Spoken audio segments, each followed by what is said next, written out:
Number 5 में find 6 rational number between 3 and 4। 3 और 4 के बीच में आपको 6 रेशनल नंबर फाइंड आउट करने हैं। आपको पता है कि 3 को यदि मैं किसी सेम नंबर से डिवाइड और मल्टीप्लाई करूं तो वो 3 ही रहेगा। तो मैं क्या कर रहा हूं, यहाँ पे 10 से डिवाइड और 10 से मल्टीप्लाई कर रहा हूं।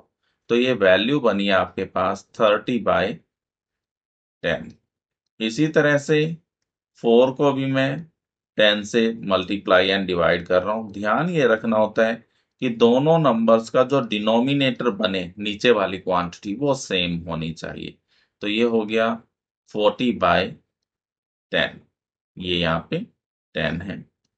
आपको कितने ढूंढने हैं? 6 रेशनल नंबर। तो 6 से एक नंबर बड़ा ले सकते हो आप, 7। 7 से मल्टीप्लाई और डिवाइड करोगे तो भी आपके पास, अगर 7 से करोगे एग्जैक्टली 6 आएंगे। 7 या 7 से बड़े नंबर किसी से भी कर सकते हो। आप चाहो तो 100 से भी मल्टीप्लाई और डिवाइड कर सकते हो। मैंने सिंपल लेने के लिए क्या किया, 10 से मल्टीप्लाई और 10 से डिवाइड कर दिया। तो नंबर्स बना 3 इक्विवेलेंट होगा 30/10 के, क्योंकि कैंसल आउट करें तो 3 ही मिलेगा। तो हमारे पास जो इसके 6 रेशनल नंबर आएंगे, 6 rational number between 3 and 4 are, ये इनके बीच के कोई भी नंबर्स लिख दीजिए आप। 6, 31/10, 32/10, 33/10, 34/10,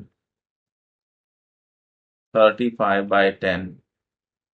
6 लिखने हैं तो लास्ट वाले नंबर के अंदर एन लगा के 36/10। ये आपके पास इनके बीच के 6 रेशनल नंबर्स हो जाएंगे। आप चाहो तो यहाँ 7 से डिवाइड और 7 से मल्टीप्लाई करो। इससे कम से कम एक बड़े नंबर से करना होगा, जितने नंबर आपको ढूंढने हैं उससे के अलावा किसी भी नंबर से कर दीजिए मल्टीप्लाई। चाहो तो 100 से कर लीजिए। 100 से करेंगे तो इन दोनों नंबर्स के बीच में कितने आ जाएंगे? 99 नंबर्स आ जाएंगे।